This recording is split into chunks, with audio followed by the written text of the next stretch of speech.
C'est toi qui mérites nos acclamations ce matin. C'est toi qui mérites nos cris de joie ce matin. Nous te célébrons, nous te célébrons, nous te célébrons. C'est toi seul qui as pris notre place ce matin. Tu as pris notre honte, Emmanuel. Tu as porté nos péchés à la croix, Emmanuel. Tu as accepté notre mort.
ceux qui avaient dominé sur ton peuple indignement soient détrônés, destitués, afin qu'il n'y ait qu'un seul Dieu, un seul roi, un seul Seigneur, un seul maître Seigneur, et un seul nom élevé au-dessus de tous les autres noms, le nom de Jésus. Et qu'en cet instant, tous genoux fléchissent dans les cieux, sur la terre et sous la terre, et que tout laisse que Jésus-Christ est Seigneur en ces lieux, ainsi que le Père soit glorifié au milieu de nous. Alléluia. Alléluia. Amen. Amen. Amen.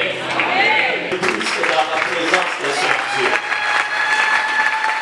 C'est étonnant. Et nous avons choisi de venir célébrer celui qui nous accorde la grâce de respirer, d'être en bonne santé, celui qui nous fait du bien. Amen, amen. Je tiens à vous dire que vous avez choisi d'être à un bon endroit ce matin. Nous allons prier avant de pouvoir écouter la parole de Dieu. Si cela ne nous dérange pas, nous inclinons nos têtes.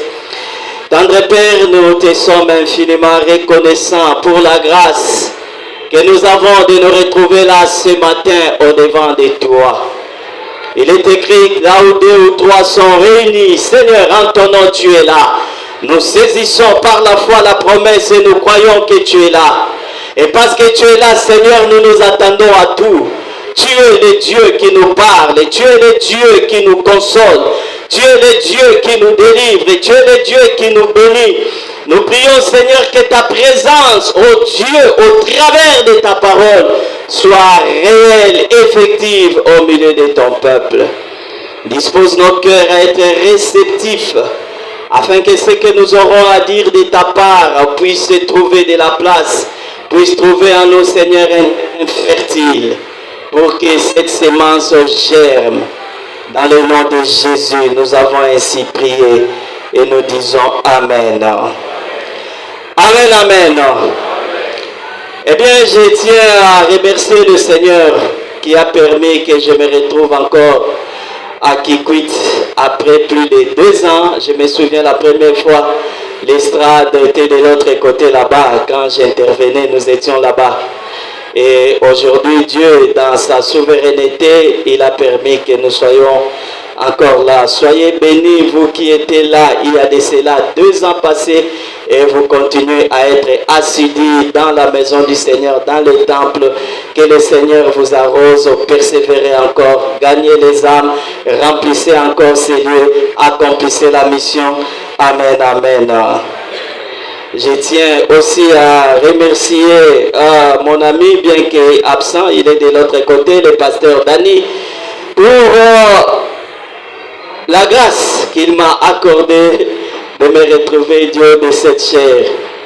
Je me souviens, il y a quelqu'un qui dit, un prédicateur disait, la chair est chère. Donc lorsque quelqu'un vous cède ces pupitres, eh bien il faut être reconnaissant et conscient. Amen. Hein? Plaise à Dieu que nous restions seulement dans les limites de la révélation de sa parole, car c'est pour cela que nous pouvons, que nous nous sommes permis de nous tenir devant ces pupitres. Eh bien, ce matin, j'ai choisi comme thème les contrastes dans les promesses de Dieu. Les contrastes dans les promesses de Dieu. Eh bien, nous allons comprendre cela au fur et à mesure que nous allons évoluer. Et à ce sujet, nous découvrons, nous allons ouvrir nos Bibles dans les livres de Genèse, là où nous allons considérer notre passage de base.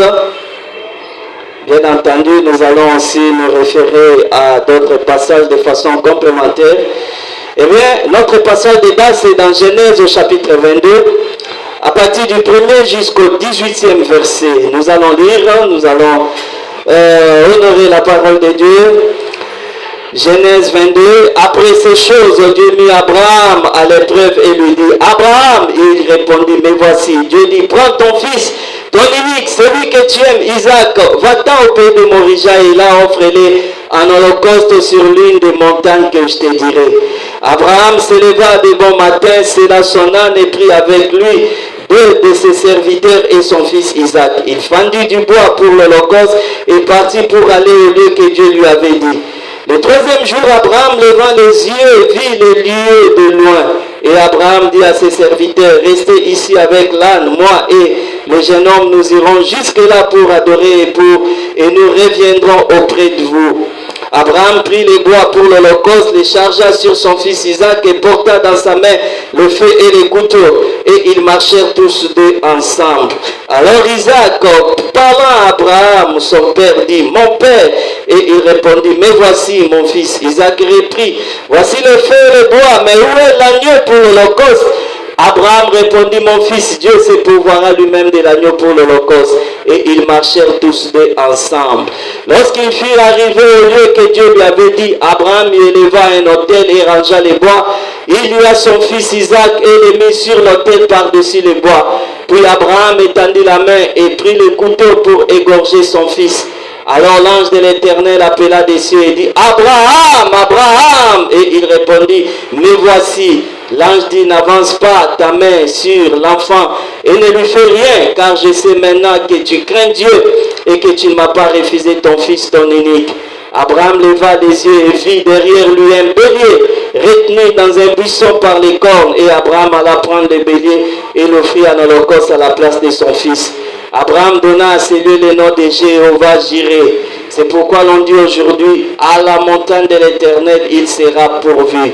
L'ange de l'Éternel appela une seconde fois Abraham des cieux et dit, je le jure par moi-même, parole de l'Éternel, parce que tu as fait cela et que tu n'as pas refusé ton fils, ton unique, je te bénirai et je multiplierai ta postérité comme les étoiles du ciel et comme le sable qui est sur les bords de la mer. Et ta postérité possédera la porte de ses ennemis. Toutes les nations de la terre seront bénies en ta postérité parce que tu as obéi à ma voix. Amen, amen. Que le nom du Seigneur soit béni. Je sais que plusieurs ont déjà eu l'occasion de lire, de méditer et certains de prêcher même sur ces passages.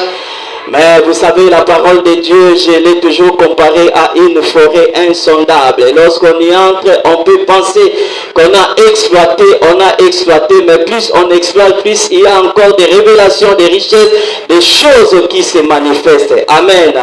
Et nous ne pensons pas que nous aurons l'occasion de tout dire sur ces passages. Eh bien, par la grâce de Dieu, d'autres prédicateurs peuvent encore dire au-delà de ce que nous pourrons dire ce matin.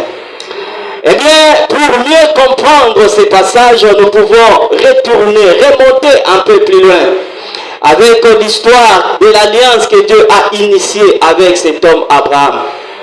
En effet, Abraham vivait de l'autre côté, en Ur, en Chaldée, avec son père Terah et ses frères Nacor et Aram. Eh bien, Terah, la Bible dit, lorsque nous allons un peu plus loin dans Genèse 11, il a pris la résolution un jour de quitter la contrée de la Chaldée pour aller au pays de Canaan. Mais arrivé au pays de Charan, Terah s'est limité là avec ses enfants.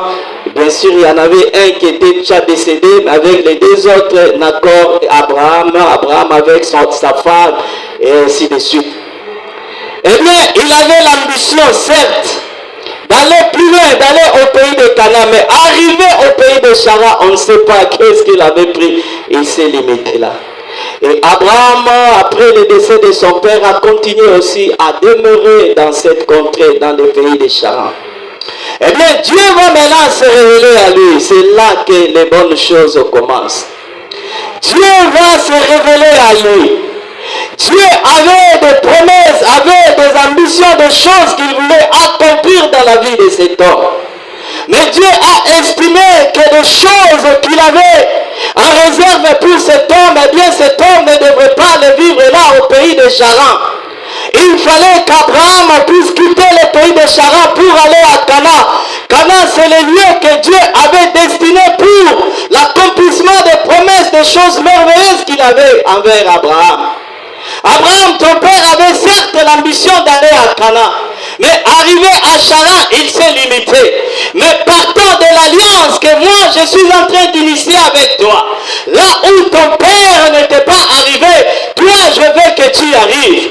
Bien-aimé dans le Seigneur, ton père avait l'ambition d'aller quelque part, mais il a connu des limites, il s'est limité quelque part. Mais toi, partant de l'alliance, si du moins tu as fait alliance avec le Créateur, tu n'es pas appelé à te limiter là où ton père s'est limité. Tu es appelé à aller au-delà des limites que ton père a connues. Abraham, lève-toi, quitte ce pays de Charan, quitte ta patrie et quitte la maison de ton père. Ce que je veux faire dans ta vie est tellement grand que tu ne peux pas le vivre dans la maison de ton père. Bien-aimé, que des gens qui sont encore limités parce qu'ils sont incapables d'écouter Dieu. Ils se contentent de l'héritage de la maison de leur père. Mais Dieu te demande d'être sensible, de te déplacer, de te lever, de quitter là où tu es, de quitter le monde de limitation. Car il y a là où Dieu a prévu un endroit beaucoup plus favorable. C'est là que tu vivras ses promesses. Et Dieu, dans le cadre de cette alliance, il commence à demander, comment d'abord pas demander à Abraham de se séparer. Il y a la séparation. Tu dois te séparer de ton pays, te séparer de ta patrie, te séparer de la maison de son père. Et pendant que Dieu est en train de parler à Abraham, la Bible nous fait savoir qu'Abraham était âgé de 75 ans, 75 ans. Aujourd'hui, 75 ans, on dirait qu'il est déjà grand-père. Et vous savez, quand on est déjà habitué à un environnement, on le voit surtout avec les vieillards, habitué à un environnement, demander à ces vieillards-là de 75 ans de quitter pour aller dans un lieu inconnu, ça n'a jamais été facile. Eh bien, c'est cela le prix qu'Abraham doit payer au sein de cette alliance. J'ai toujours dit que l'alliance, notre alliance avec Dieu est toujours caractérisée par deux colonnes. Et ces deux colonnes, moi, je les considère comme étant les deux jambes d'un corps humain.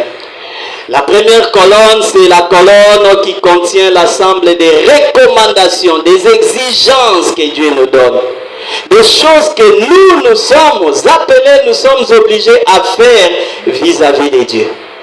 Et la deuxième colonne ou la deuxième jambe, c'est l'ensemble des choses que Dieu s'engage à faire pour nous. Amen, amen.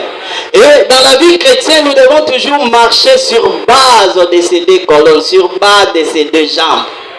Malheureusement, il y a des chrétiens qui ne marchent que sur base d'une seule jambe. Ce sont des chrétiens déséquilibrés. On voit dans la personne de Dieu seulement celui qui est là pour donner des exigences, donner des commandements. Fais ceci, fais cela, sinon je vais te frapper, je vais ainsi de suite. On oublie qu'il est aussi le Dieu des promesses. Et d'autre part, il y a aussi des chrétiens qui ne voient qu'en Dieu c'est lui qui fait des promesses. Seigneur, tu as dit, Seigneur, bénis-moi, Seigneur, fais ceci. Mais toi aussi, tu as des choses que Dieu te demande, tu ne les fais pas. Là, on est aussi déséquilibré. C'est comme si une personne qui marche sur la base d'une seule jambe.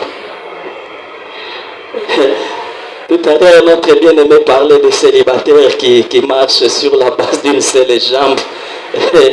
Je me suis dit, oh, mais il est en train de dire des choses que j'ai prévu de dire.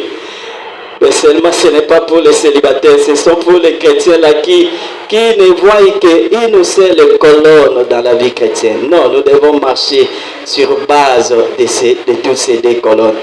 Alors Dieu commence à donner des recommandations à Abraham. Abraham, va-t'en de ton pays, va-t'en de ta patrie, va-t'en de la maison de ton père. Va dans les lieux que moi je t'indiquerai. Et Dieu ne se limite pas là. Là, nous sommes dans Genèse 12 au chapitre 1. Il ne se limite pas là au verset 2. Qu'est-ce que Dieu dit?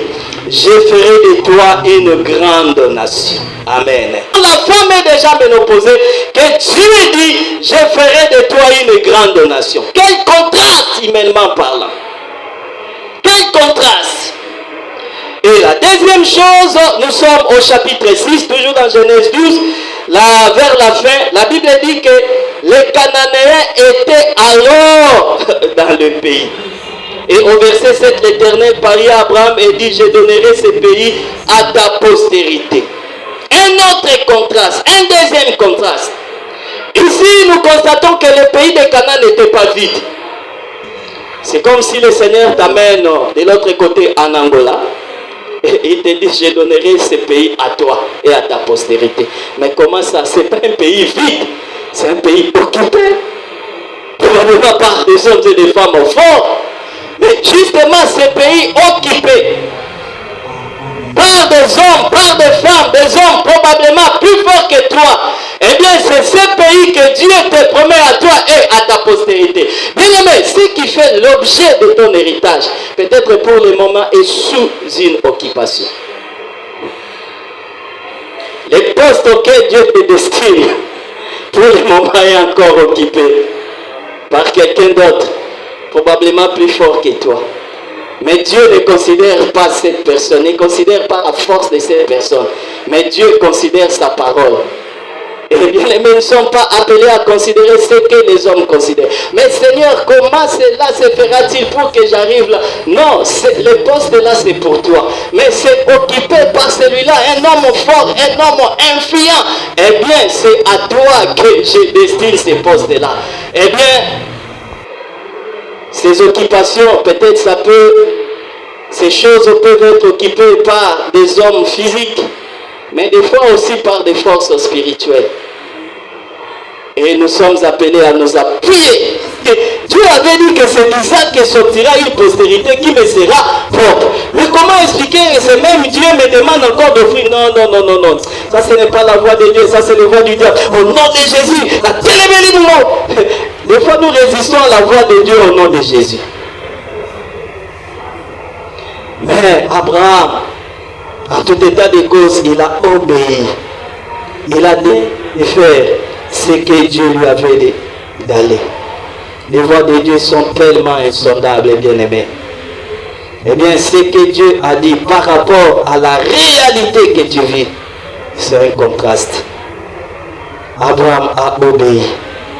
Et le prix de cette obéissance, c'est la douleur dans le cœur. Bien-aimé, l'obéissance à Dieu n'a jamais été facile. Il y a toujours un prix à payer. Si tu veux une vie chrétienne de facilité, tu n'iras pas loin. Des fois, Dieu est exigeant, entre guillemets. Il ne nous demande pas des choses faciles. Humainement parlant, Dieu nous demande des choses difficiles.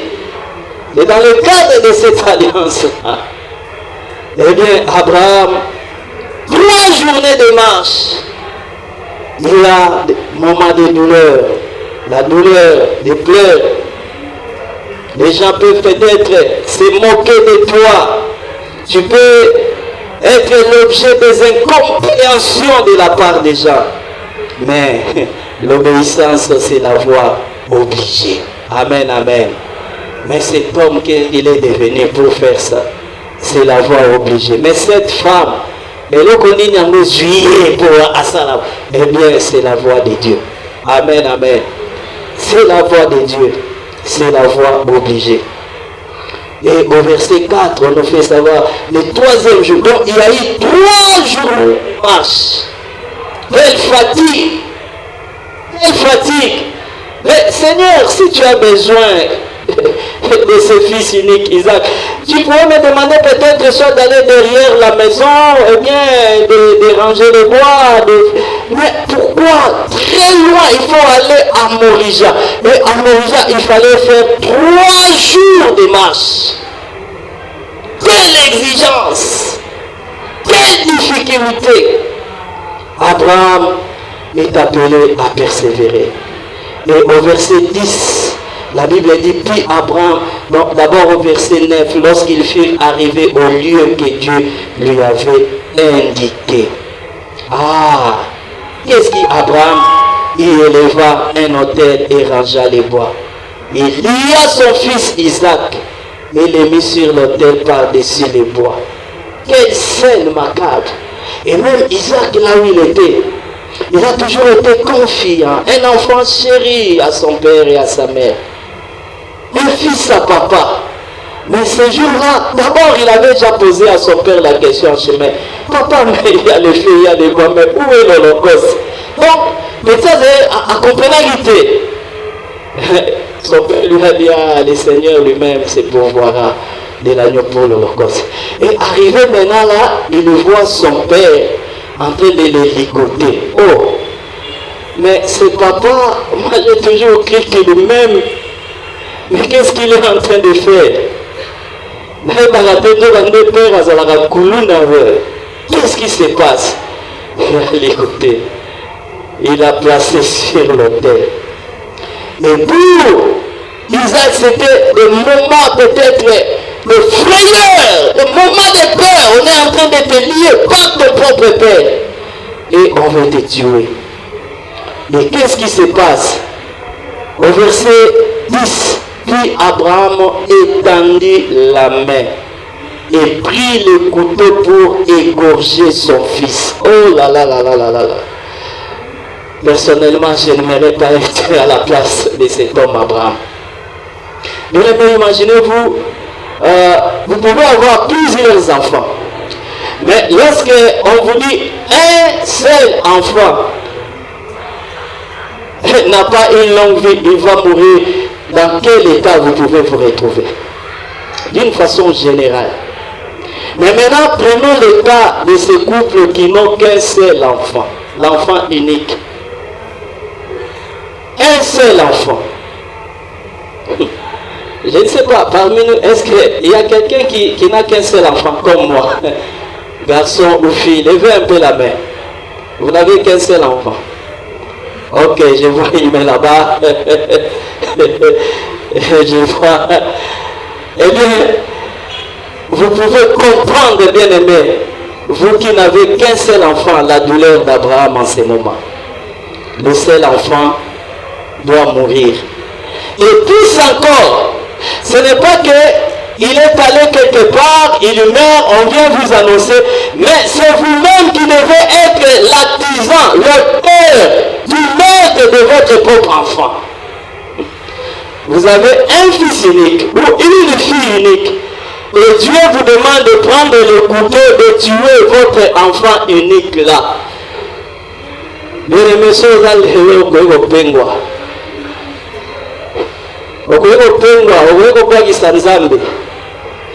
où tu peux te dire non, papa ne l'a plus fort, mais que l'enfant reste, n'est-ce pas? Donc Abraham se trouve dans une condition difficile. Il prend le couteau pour égorger le fils. Humainement parlant, plus d'espoir pour Abraham, plus d'espoir.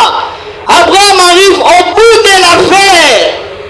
Eh bien, lorsqu'il est arrivé au bout de l'affaire, lorsqu'il a pris le couteau pour égorger son fils, c'est en ce moment-là que Dieu entre en scène. Lorsque tu arrives au bout de l'affaire, plus d'espoir humainement parlant. Bien aimé, c'est en ce moment-là que celui qui est assis sur le trône va maintenant se lever. Il va maintenant entrer en scène. Et qu'est-ce qui se passe? J'aime le début du verset 11. Ça commence par un adverbe. Alors. Lorsque Abraham se dit, cet homme maintenant, c'est fini. Dans la minute qui suit, je ne verrai plus mon fils. La Bible dit, alors. Bien aimé, l'adverbe alors interviendra lorsque tu arriveras au bout. Lorsque tu seras coincé contre lui. Humainement parlant, il n'y a plus d'espoir. Je ne verrai plus ceci. Je ne pourrai plus avancer. C'est fini. En ce moment-là, il sera dit, alors. Et qu'est-ce que la Bible dit? Alors, l'ange de l'Éternel l'appela des cieux et dit, des fois, Abraham, suivi de points d'exclamation. Donc c'est un peu pour montrer que les folies m'avaient été même amplifiées. Abraham! Abraham! Qu'est-ce qui se passe encore?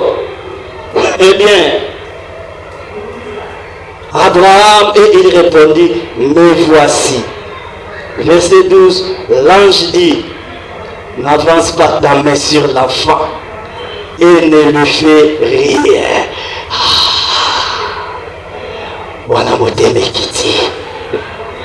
N'avance pas ta main sur l'enfant et ne lui fais rien. Bien-aimé, oh, ils ont matissé mon thème, alléluia. Lobi, il va faire Arokitisayo Motema. Amen, amen. Il est fidèle parce qu'il a promis que c'est Isaac qui sortira pour toi une postérité qui te sera propre.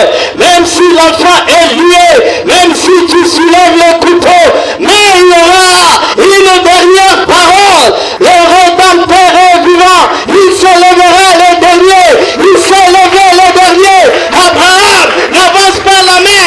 Que l'enfant ne meure pas. Que l'enfant ne meure pas. Car la promesse s'accomplira au travers de lui. Il est fidèle. Le moment milieu de contraste dans ses promesses. Il agira.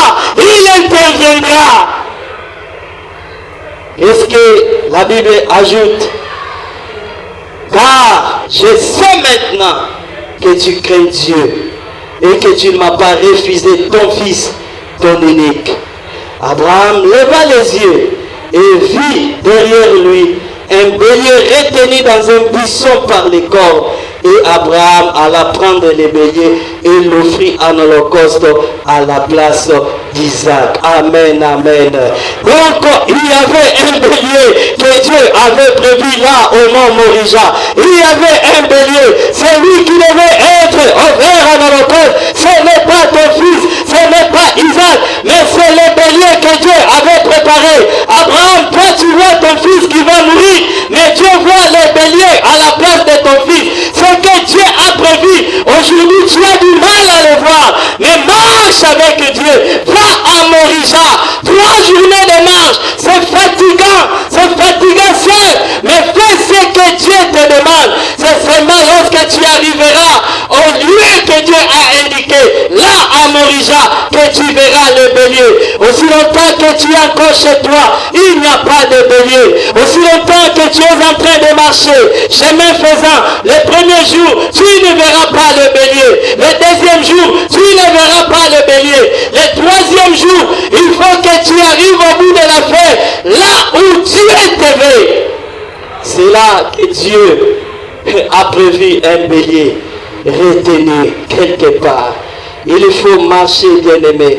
Ce n'est pas là où tu es au début du parcours que tu verras les béliers, mais il faut marcher encore. Et la marche, la persévérance est valable dans tous les domaines de notre vie. D'abord, dans la marche chrétienne, nous sommes appelés à persévérer, c'est-à-dire à grandir. Il y a des promesses qui ne peuvent jamais se réaliser aussi longtemps que tu es encore bébé spirituel. Non, il faut grandir.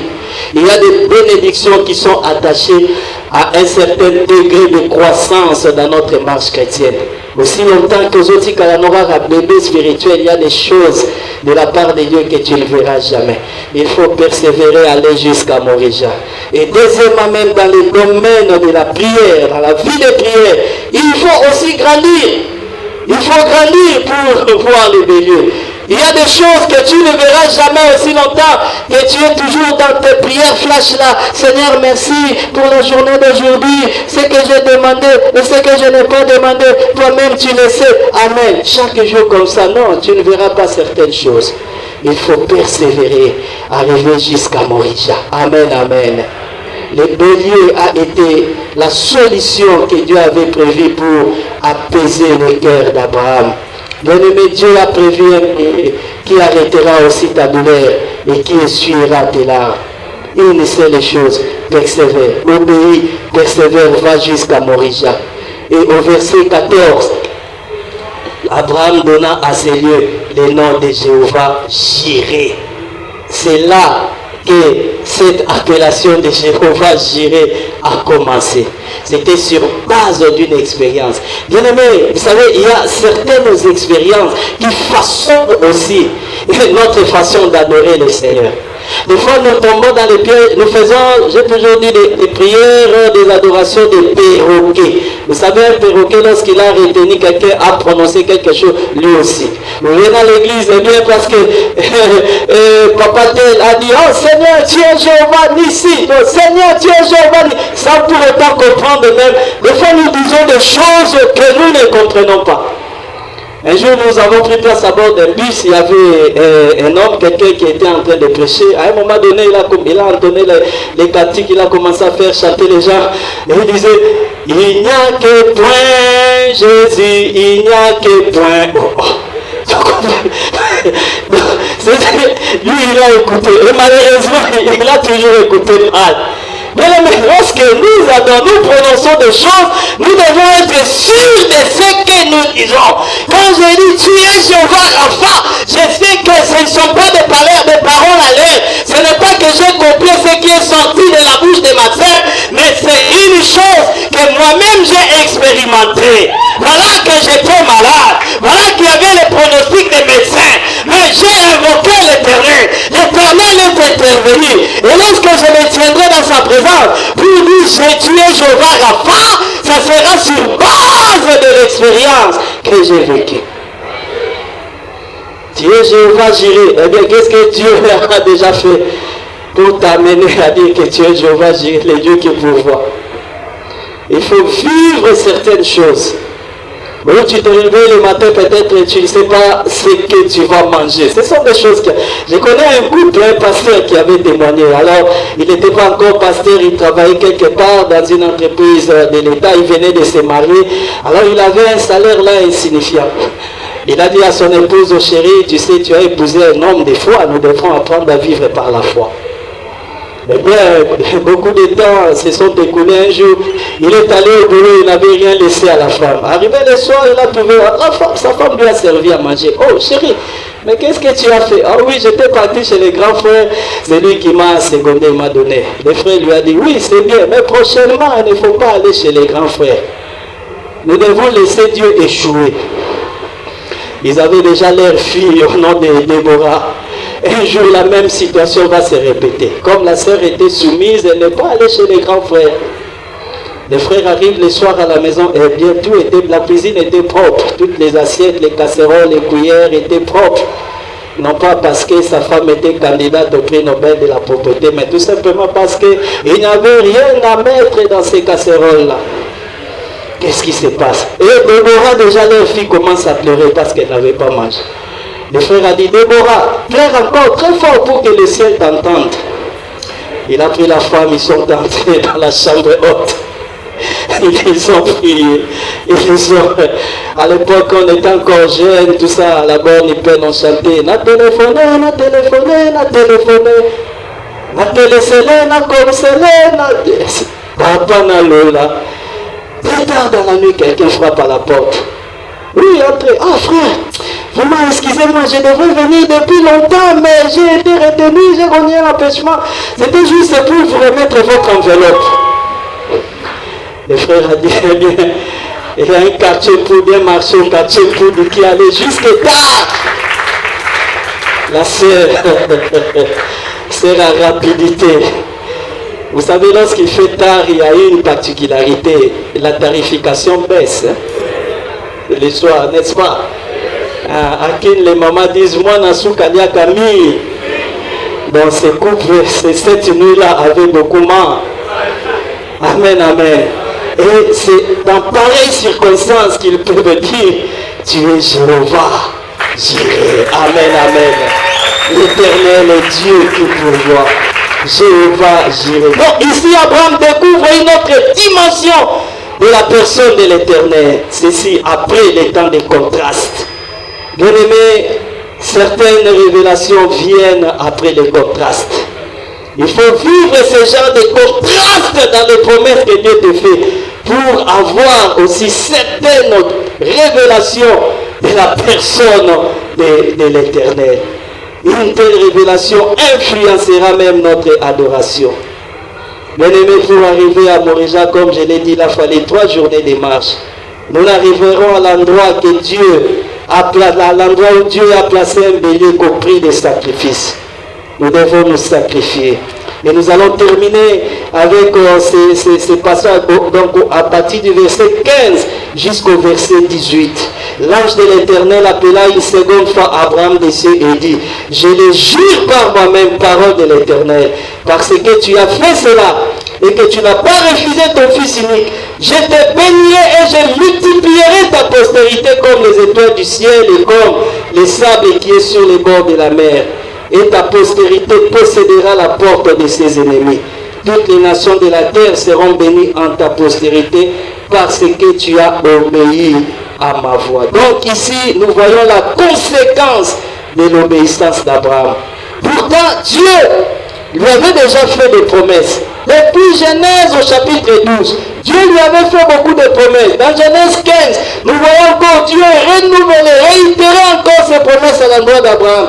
Eh bien, mais il a fallu qu'Abraham puisse poser ses gestes, en passant bien sûr par des moments de contraste, pour que Dieu puisse renouveler, puisse réchauffer encore. Donc ici, l'obéissance d'Abraham a joué pour que ces promesses deviennent concrètes. Bien-aimés, nous avons toujours un rôle à jouer. Même si nous passons par des moments de contraste, mais jouons notre rôle. Lorsque nous jouerons notre rôle, Dieu aussi se lèvera pour jouer son rôle. Car cette alliance est un contrat, eh bien, à double facette. Il y a ce que nous sommes appelés à faire et ce que Dieu est appelé à faire. Donc, les juristes appellent ça, je crois, contrat synalagmatique, c'est-à-dire un contrat dans lequel il y a réciprocité des obligations et des privilèges et des devoirs. Donc, dans cette alliance, c'est comme ça.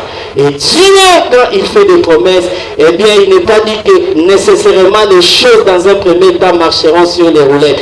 Bien au contraire, il peut se faire même que les choses deviennent dures. Les tableaux se présentent de manière à contredire ce que Dieu a dit. Mais ne considérons pas les péripéties du parcours, voyons la finalité. Car Dieu est capable de nous conduire là-bas. Il te dit qu'il t'amène au Kasaï. Au lieu de prendre la direction du Kasaï, vous prenez la direction de Kinshasa. Arrivé à Kinshasa, vous traversez vers Gaza. Mais Seigneur, tu m'as parlé du Kasaï, mais quel est le parcours? Eh bien, tu finiras toujours par arriver au Kasaï. Car Dieu est fidèle. Le Dieu d'Abraham, au beau milieu des contrastes, il reste toujours fidèle. Amen, amen. Est-ce que nous pouvons nous lever pour invoquer ce Dieu-là? Ce Dieu fidèle. Il a été fidèle avec Abraham. Malgré la dureté de l'épreuve, bien-aimé, il est aussi fidèle envers toi. Considère les problèmes qui te font pleurer aujourd'hui. Les contrastes par lesquels tu es en train de passer. Mais vois la grandeur de celui qui t'a fait la promesse. Commence à invoquer son nom. Alléluia.